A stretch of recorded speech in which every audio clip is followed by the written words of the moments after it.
आदाब नाजरीन, मैं रिंकी त्यागी इस्तकबाल करती हूँ आपका हमारे प्रोग्राम हेल्थ एंड इनोवेशन खबर खैरियत की में।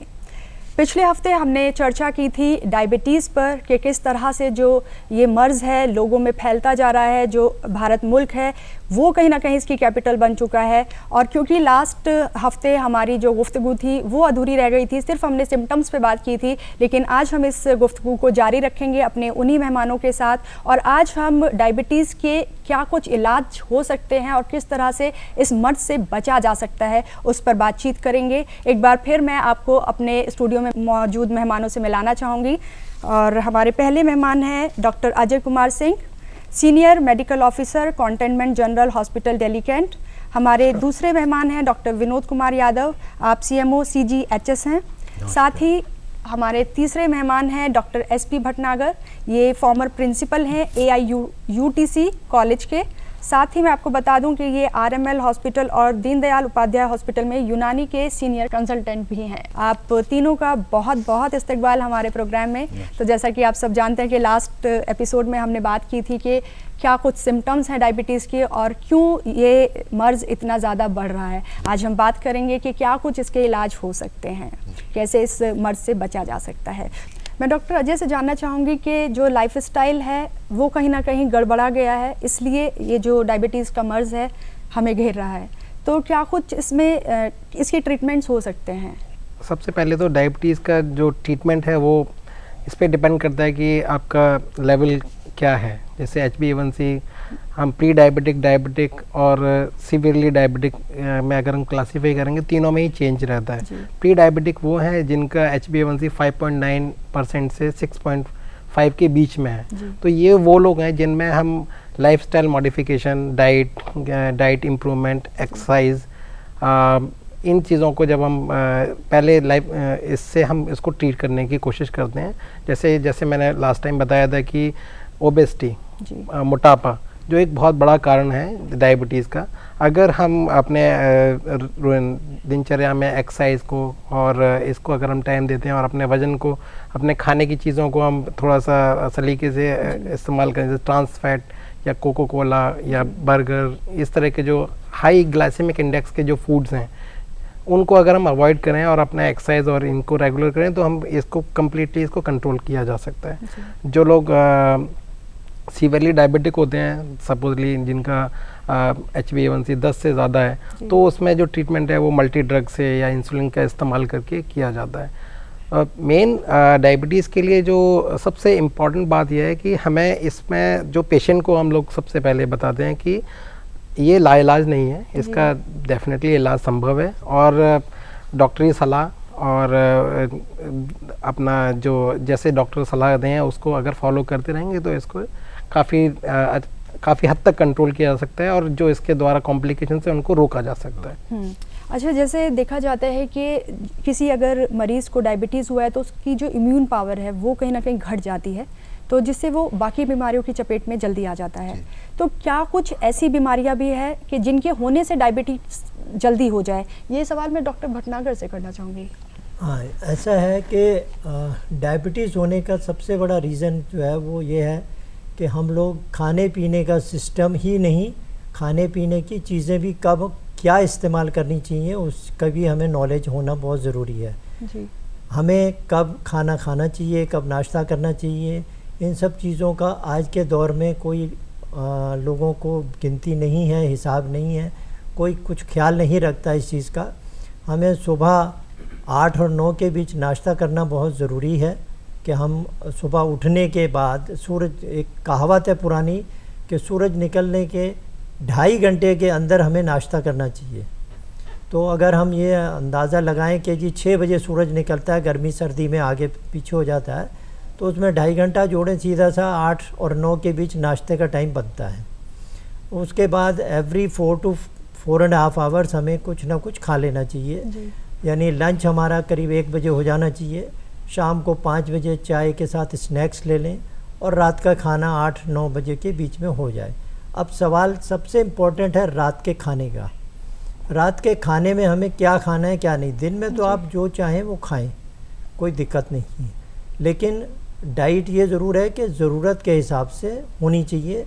सुबह हैवी होना चाहिए नाश्ता, हैवी से मतलब ऑयली हो सकता है, और दोपहर में ऑयली फूड ना हो लेकिन क्वांटिटी थोड़ी बढ़ सकती है जैसी ज़रूरत है उसके हिसाब से। लेकिन रात में हमें ना तो ऑयली फूड लेना है और ना ही हमें ज़्यादा ग़िज़ा लेनी है जी।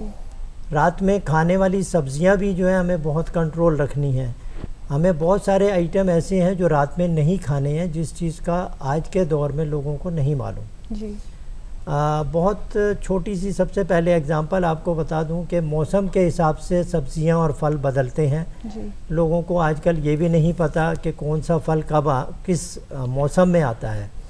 मार्केट में तो 12 महीने सब सब्जियां और सब फल अवेलेबल हैं, लेकिन हम अगर बेमौसम फल खाएंगे या बेमौसम का सब्ज़ी खाएंगे तो ये तय है कि हमारी सेहत पे उसका फ़र्क पड़ेगा ही पड़ेगा। मेरा सवाल है आपसे डॉक्टर यादव कि जो प्रेग्नेंट लेडीज़ हैं या कहें जो बीपी के पेशेंट हैं, राइट, क्या उनमें ये ख़तरा और ज़्यादा बढ़ जाता है बाकियों के अलावा?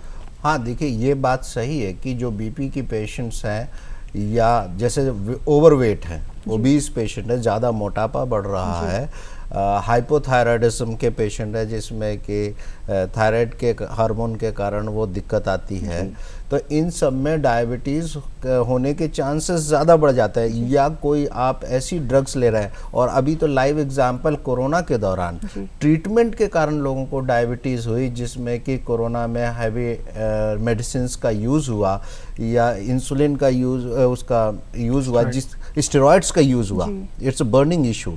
तो स्टेरॉइड्स की वजह से जिनको डायबिटीज़ थी नहीं उनको डायबिटीज़ डिटेक्ट होने लगी और वो मेडिसिन्स लेने लगे। लेकिन हमारे पास इस तरह के पेशेंट्स आए तो हमने थोड़ा उन्हें दवाइयाँ आयुर्वेदिक चला के धीरे धीरे उनकी सिचुएशन सुधारी और वो नॉन डायबिटिक हो गए। अब उन्हें डायबिटीज़ की मेडिसिन्स लेने की ज़रूरत नहीं है, तो इसलिए ऐसा कोई घबराने की बात नहीं है।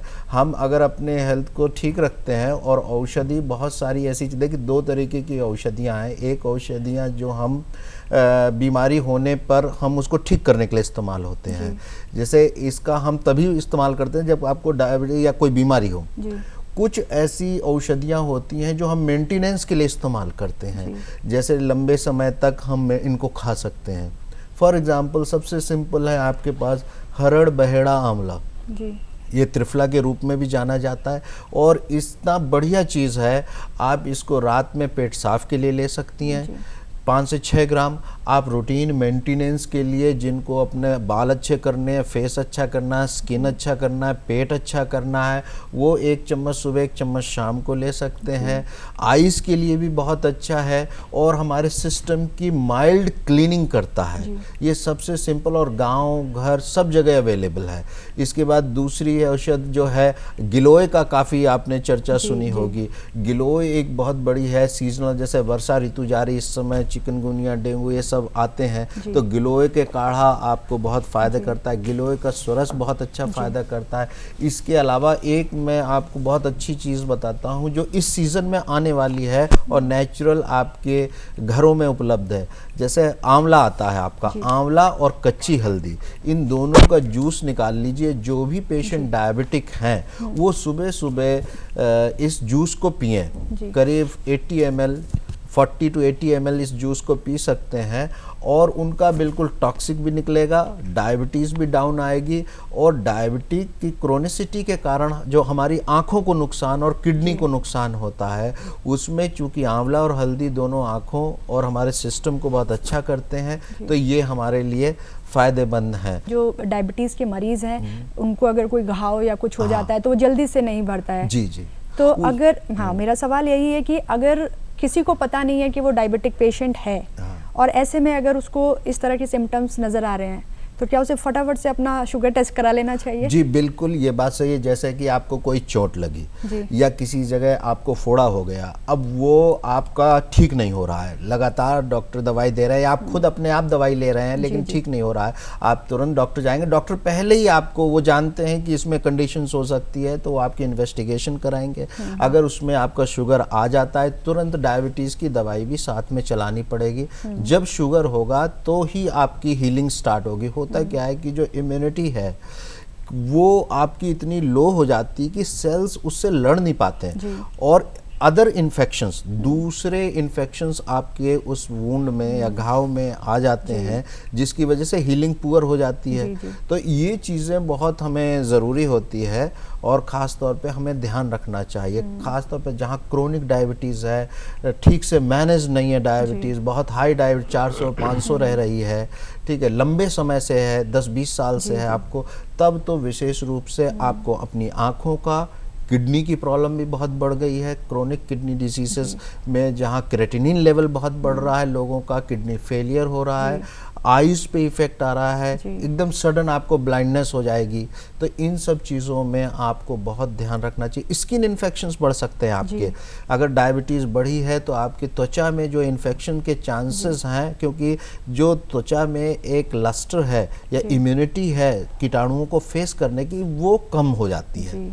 तो जो दूसरी बीमारियां, उसके साथ साथ हमें डायबिटीज़ का भी बहुत ख्याल रखना होता है और उसको प्रॉपर जब तक एड्रेस नहीं करेंगे, ट्रीटमेंट नहीं देंगे, दवाई नहीं खाएंगे, तो बाकी बीमारियों को हमारे लिए ठीक करना बहुत मुश्किल हो जाता है।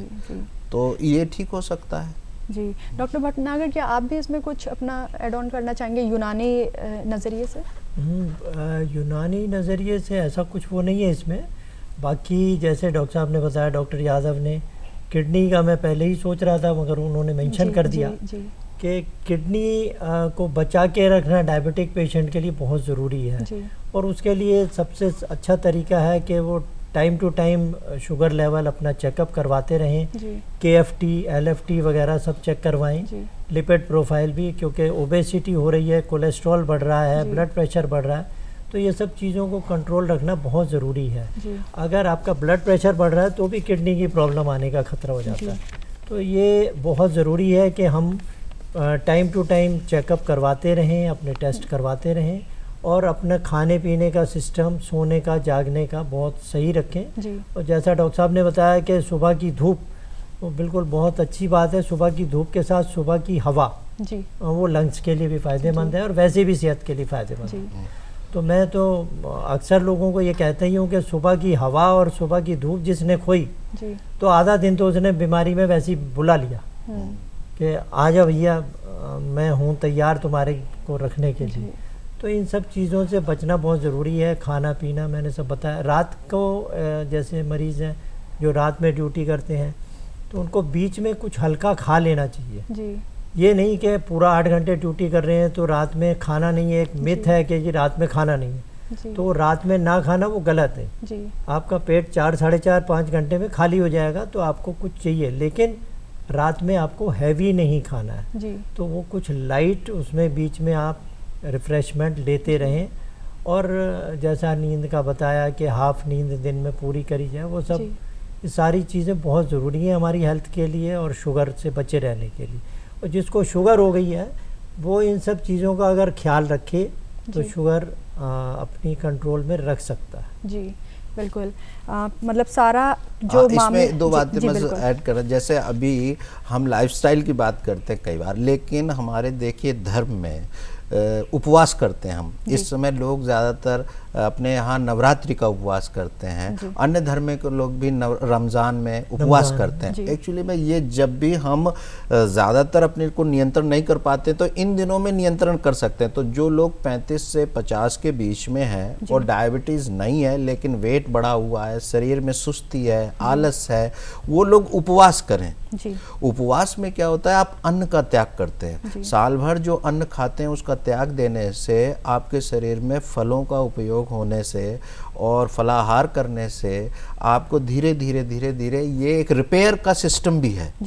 तो इस समय उपवास रहें, ठीक है। और सबके अपने अपने धर्मों में देखिए व्रत रहने का, उपवास करने की बड़ी अच्छी बात है। तो उपवास करें, गर्म पानी पिए और लंघन करें। लंघन मीन्स कम खाएं, जिससे कि आपका, और एक मेरा निजी अनुभव है वो ये कि ग्रामीणांचल में अगर हम उनकी जीवन शैली देखें तो वहाँ देखिए एक बार सुबह लोग खाना खाते हैं और एक बार शाम को खाते हैं, बीच में कोई खाना नहीं है। और मैंने जब इसका उपयोग किया तो मैंने देखा कि एक मील के बीच में लगभग 12 घंटे का गैप हो जा रहा है, मिनिमम 10 घंटे का, तो हमारे सिस्टम पे लोड नहीं है, सुबह का खाया आसानी से पच जा रहा है और शाम को फिर आप भोजन ले रहे हैं, फिर वो शाम को भोजन ग्रहण करने के बाद पूरी रात कुछ नहीं खाएंगे और सुबह खाते हैं। तो इस गैप से क्या है, हमारा सिस्टम को आराम मिल जाता है, हम बेहतर शरीर की फिटनेस बना सकते हैं। तो इन चीज़ों का उपयोग कर सकते हैं भाई। कहने का मकसद यही है कि वीक में या महीने में 2-3 बार आपको अन्न का त्याग जरूर करना चाहिए। लेकिन इसमें मैं कह दूं, जो लोग कमज़ोर हैं, दुर्बल हैं, जिनकी डायबिटीज़ ज़्यादा या डायबिटीज़ लो हो जाती है, उनके लिए ये नियम नहीं है। हाँ, मैं एक तरह से और जी ऐड जी करना। जी बिल्कुल। एक बहुत इम्पोर्टेंट एक चीज़ और है कि हम लोगों को फलों को और सब्जियों को ज़्यादातर उसी शक्ल में यूज़ करना ज़्यादा जिसमें ज़रूरी मिलती है। हैं। अगर हम उनको दूसरी तरह से, जैसे फलों के हम जूस पीने लगते हैं, जी जूस को हम सोचते हैं, एक्चुअली क्या है, दूध और जूस, जी ये पुरानी कहावत है कि दूध और जूस जो है वो गोद के बच्चों के लिए है जी या ऐसे मरीजों के लिए जो उठ नहीं सकते, चल फिर नहीं सकते, बहुत ज़्यादा बीमार है। तो ऐसी चीज़ें जो हैं सिर्फ उन्हीं लोगों को सेवन करना चाहिए। और हम जो आम चलन में हमने कर लिया है कि जी हमने जूस पीना है या जूस पी रहे हैं, जूस को पीने में शौक मतलब शौकीन है, तो वो गलत है। इन सब चीज़ों से फ़र्क पड़ता है। और जैसे डॉक्टर साहब ने बताया कि 12 घंटे का गैप का है, वो सही है, लेकिन उसमें एक चीज़ है डॉक्टर साहब, हम जो खाना वो खाते हैं गांव वाले, उनकी ग़िज़ा में, उनकी जो उसमें इंग्रेडिएंट्स हैं खाना पकाने में, वो ख़राब नहीं होते, वो तत्व एलिमेंट्स जो हैं। और हम जो शहरों में बनाते हैं, गैस के ऊपर बना रहे हैं, कुकर में बना रहे हैं, तो वो उसके खाने के भोजन के असली तत्व जो है वो कमज़ोर पड़ जाते हैं, तो उसकी वो ताकत नहीं मिल पाती। इसलिए शायद वो 12 घंटे अच्छे से निभा पाते हैं और हम नहीं कर पाते। और उनकी बॉडी एक्सरसाइज भी ठीक रहती है, हैवी खाना खाते हैं। देखिए, समाज को तो आप जो सही है वही बताया जा वो सकता तो सही है, बात है। तो वो ठीक तो है। इसमें चलता है। चलन तो जैसा जहाँ हम रहेंगे वहाँ के हिसाब से चल पड़ेगा। जी डॉक्टर अजय, मैं आपसे जानना चाहूँगी कि ये जो टाइप 2 जो कि लाइफस्टाइल के चलते होती है शुगर की बीमारी, अगर किसी के पेरेंट्स में है तो बच्चों में कितना मुमकिन है कि बीमारी ट्रांसफ़र हो जाए? नहीं, अगर बहुत पेरेंट्स के अंदर डायबिटीज़ है तो मोर देन 50% चांसेस तो हमेशा रहते हैं। बट जैसे मैंने बताया कि डायबिटीज़ का जो एज ऑफ ऑनसेट, अगर पेरेंट्स में भी अर्ली ऑनसेट हुआ है, लाइक 40-43 पे हुआ है, तो बच्चों में होने के ज़्यादा चांसेस हैं। तो इसलिए उनको पहले से पहले ध्यान रखना होगा। तो अगर वो बच्चे जो हैं एक बढ़िया लाइफस्टाइल फॉलो करते हैं, एक अच्छा रूटीन अपना मैनेज करते हैं, अपना टाइम टेबल बनाते हैं खाने पीने का, और जो एक लाइफस्टाइल है जैसे कि आयुर्वेद और यूनानी दोनों के हिसाब से भी मैं अगर बात करूं तो टाइम से सोते हैं, टाइम से खाते हैं और एक अच्छा भोजन मतलब अपने उसमें शामिल करते हैं, तो वो बचे रह सकते हैं टाइप 2। मैं एज ए एलोपैथिक तो मैं यही कहूँगा कि वो रूटीन चेकअप करा लेंगे तो ऑब्वियसली बाकी चीज़ें ज़रूरी हैं, पर रूटीन चेकअप उनको डेफिनेटली उस एज ग्रुप के अराउंड में कराना होगा। एक्सरसाइज को अपने दिनचर्या में शामिल करना होगा।